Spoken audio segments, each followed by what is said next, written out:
All right, afternoon, everyone. We will go and get things started. We would like to welcome Jordan Spieth to the media room here at the AT&T Byron Nelson. Jordan, welcome back, making your 11th start here and first start since winning RBC Heritage. As a Dallas native, what's it like always to come back to this event as a hometown event for you? Yeah, it's special. I always want to play really well here. It's obviously one that starred on the calendar is I've got so many of my friends that are able to come out. A lot of times on the road, family can come out, but friends can't. And so in that sense, it's got an opportunity to be a really fun week. And I always want to play really well. And I think last year may have been my best finish. So maybe I can take a little confidence off the shifts and courses over the years, and maybe this one's the best fit for me. So had a few weeks off, as you mentioned, and excited to get going. Obviously an exciting group having KH, who won last year, and then obviously Scotty. So tomorrow afternoon should be a bit crazy, and I think we'll embrace it. Just got done with the practice round now. What are you seeing and liking from the course with second time being here? TPC Craig Ranch? It's in incredible shape. The fairways are firmer, so I think, last year we got some rain, and I think they'll play narrower. So I think because of that, I think the scores will be a little bit higher, just because it's harder to hit the fairways and the rough's really high. So if you're in the fairway, you can attack pins on a lot of the greens. But if you're not, you're really out of position because they stick them over in corners, and the way the course is designed, you have to be able to have spin on the ball to get close to the pin. So it's still going to be a premium on driving, probably more of a premium on driving the ball accurately than it was maybe last year, just because the fairways will play 5 to 10 yards smaller with how firm they are. And I think that's going to be what the tournament, the tour, everybody wants out of this place. It can show a little bit of teeth, and it's certainly in the best condition shape I've ever seen it in. We had Justin Thomas in here earlier, and here you have an extra roommate for the week. Does that mean extra babysitter as well? Yeah. He's. It's a lot of fun. I got a couple roommates this week, so all hands on deck helping out, and so whenever I can, I'll put the stress on him. Maybe that'll wear him out a little bit for the week. And we'll open up to questions with the media. If you have a question, please raise your hand, and we will get a microphone over to you. We're going to start off on the right here. Jordan, you've kind of been the hometown star here in this tournament the last few years. Now, obviously, Scotty has risen up. You guys, being paired together, both being Longhorns, just kind of your thoughts on what that means and what it means for Dallas golf, too, at the professional level. Yeah, we played together last year, and to be honest, I don't think he's any different of a player. You guys just maybe look at him in a different lens than you did at this tournament last year. So for me, I'm used to playing with him, weekly here in town, and so it'll just be a good time. We'll have fun, and I think it might add a little bit to, the afternoon round, obviously tomorrow. I think the end of the morning round maybe, but I'm excited to kind of see. I mean, I've come here and played this tournament after winning the Masters, and kind of maybe that year what that extra was like, and I'm kind of interested to almost be a little bit of a bystander in that situation and watch, the kind of the extra craziness surrounding Scotty's, return here home after winning 2 tournaments ago for him. So it should be really fun. Like I mentioned before, I think we're both going to really embrace the hometown crowds, and you hear a lot of hook 'em, and then in Dallas there's a lot of Sooners, there's a lot of Aggies, and they make their presence known as well. They want you to know that they're here.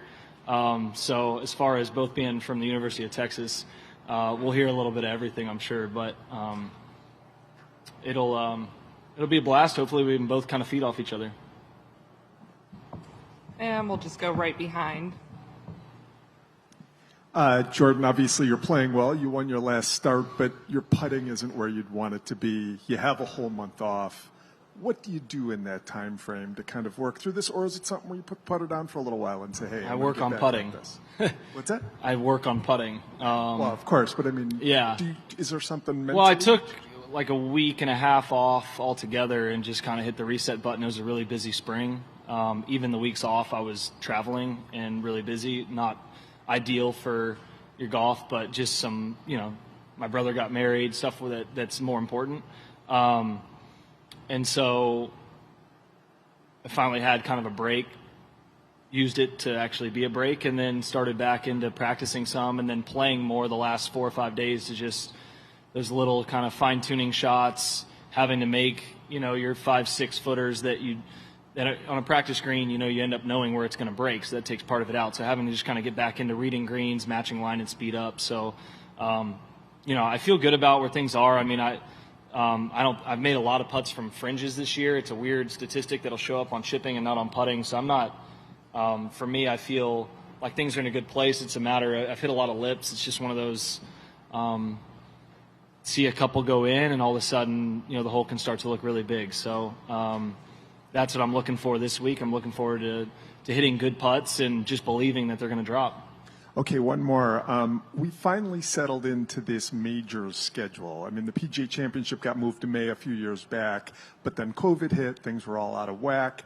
JT said, I'm still trying to figure out my schedule, like what works. Do you feel that way, or do you feel like you've got this now with the PGA Championship in May and kind of what you need to do to prepare for all the majors? I've taken 3 weeks off and won a major. I've played 3 weeks in and won. I mean, it's for me, I like to be sharp. So I like to have played, at least up close to a major. I've never played into the U.S. Open, but I've played 4 weeks in a row before that week off prior to the U.S. Open. So my schedule has really not changed at all. I don't look at it as I have to play the week before. You'd like to be a little, sharp enough, but if you play 4 weeks in a row and have 1 week of rest, you should be sharp enough anyways. This year, I look forward to playing the week before the Open Championship, something I haven't done since 2015. So I look forward to that at the Scottish and that opportunity to kind of play in some of that weather leading into the British and seeing what that can do for me. So I feel good about it. Akron was always before the PGA. Now it's the Byron before the PGA. So it really didn't change a whole lot for me, but a lot of these guys that didn't play the Byron Nelson now, as you see, we have a great field this year, are choosing to come play into Southern Hills. So that's obviously great for this tournament, and I certainly enjoy that, but it didn't change my schedule much at all. One sentence, Mavs prediction tomorrow. I like Mavs in 7. And we're going to move over to the left side. Hey, Jordan. So you got to meet Nate Schott after your Pro-Am round. So I guess if you could, I don't know how involved you are in the esports community or anything like that, but if you want to just talk about what it was like to meet him and, maybe anything that relates to gaming that you know of. I'm not very involved in the gaming community at all, but when you meet somebody, you tend to then follow them and their careers and going forward. And obviously it's taken such a massive stage in sport now. So it'll be kind of fun to watch that process going forward. Over here at the left. Second major knocking on the door in Oklahoma, coming up in about 5 or 6 days. What did you take away from your recent round at Southern Hills?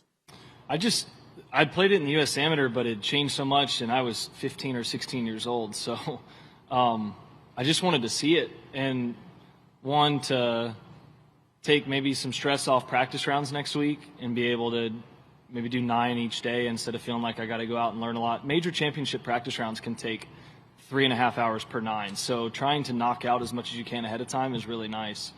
I thought the golf course was fantastic. I loved it. I think the green complexes are perfectly fitting to the holes. There's going to be the greens play maybe 3/4 of the size that they actually are. There's a lot more runoffs than I remember into, Bermuda chipping areas, into runoff areas that are mowed. So you can be left with a lot of really delicate little shots. And then they have that hydronic system that a lot of courses have adapted now where they can cool it off and make it firmer, whatever firmness they want. So they have the ability to essentially control exactly what almost score to par that they want, obviously weather dependent, but I think it's going to be a really firm and fast PGA, and I think it's going to be one of the higher scoring PGAs that we've seen. Now, I did play it in 35-mile-an-hour winds with Justin, so I saw it the teeth of it, so that could change. But it was a great test. I really enjoyed playing it. Sticking with the left side, back of the room. Yeah, I just got a question about how this house guest stuff works. Does JT invite himself over? Is it just understood? So what's the background there, and is it just him who's staying, or are there? No, Jason Duffner and his girlfriend, and then Justin and his fiance. So, and then their dog and our dog are good buds. So, I think in an ideal world he would stay closer to the course, but I think he would have felt too guilty not staying at our house since we live here. So, that's kind of, he didn't say that, but that's probably how, when he's driving home at rush hour, I think he's probably like, man, all right, I guess we got to go back there. But it's a lot of fun. We stay together probably more than half the tournaments in a season anyways now, and so it's not really much different other than I get to sleep in my own bed. But it's nice hanging out at night, get to kind of show them around Dallas a little bit and, eat some good food, and then we'll go on next week and do the same thing. What are the pros and cons to that? Is he messy?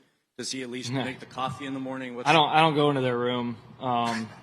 So no, he's very clean.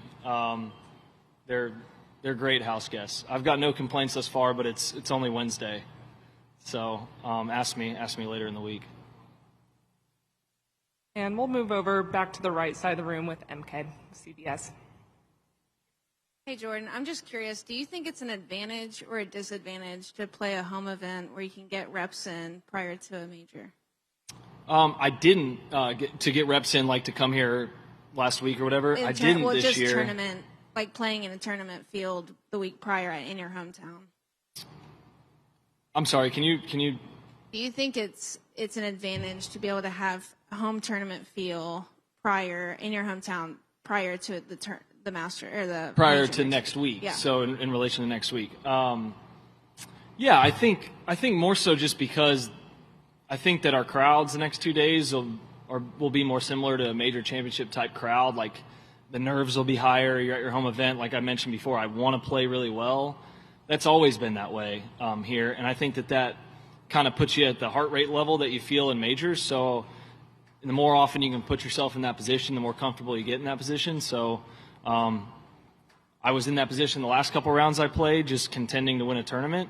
But it's been a few weeks off, so it'll be nice to kind of jump back into it and see. And that's where you really see where things are. So then you can kind of sharpen the axe a little bit more efficiently for next week. We have time for just a few more. We'll come back over here up to the front with Chris Datcher's Golf Channel. Or moving to the back and then up to Chris. Hey, Jordan. So back to Southern Hills. It seems like after the Gil Hanse renovation, like the short grass is back in play. I think it was JT talking about scrambling around the greens being really important next week. So obviously, like you, JT, Cam Smith, Scheffler showed it off at Augusta. Really good short game around the greens. I'm curious your thoughts on other players that you think are exceptional around the greens that maybe don't, most people wouldn't realize or you're impressed by. I think Daniel Berger is about as impressive as anybody around the greens. And I guess if you just look at the stats, it shows you that. But, I play a lot of rounds with him, so I'm just saying off of random random shots here or there that don't even go on the stats. It's fun to watch him around the greens get the job done. There's not many that aren't very good. You kind of need that part of the game around here for your off rounds to be able to shoot low scores. So he's the first one that comes to mind as far as having to travel anywhere, any kind of grass types. A lot of times, like next week's really grainy Bermuda. So if you grow up in Florida or Texas or along the South, you grow up on that grass, and it's a different kind of chipping. It's a different kind of pitching. And that's where you can see guys who aren't used to that struggle quite a bit with that into the grain Bermuda. So I'm sure there'll be a lot of guys on the chipping green trying to work a lot of those shots that you see like in Memphis and you see there, and places with that, and even like Albany down at Tigers event, super grainy, thick stranded Bermuda. So it's about as hard as anything to chip off of. That's why your greens and reg are going to be pretty important next week, because you might be in positions where even the best in the game with a wedge in their hand, have to kind of hit a chip to 10 or 12 feet. Unless there are any others, we'll finish up here in the front with Chris. Jordan, I just wanted to get your reaction to the news yesterday about the tour denying the waivers for the LIV. And you come from a background and experience on the PAC, and I'm sure you probably have a lot of discussions in there with other guys. Just your reaction and what other reactions you might have heard from other players. I would say I'm not surprised by it. I don't think anybody's really surprised by it, by the tour's stance on it. And I believe that they're likely getting the best legal advice possible to know what the steps are going forward. I was on the board, but I'm and PAC, but I've rolled off, so I'm not in those discussions anymore, and I'm perfectly happy with where I'm at, and so I'm kind of, as a bystander, going to be a little interested to see how things play out. Jordan, thanks for joining us, and we wish you the best of luck this week. Thank you.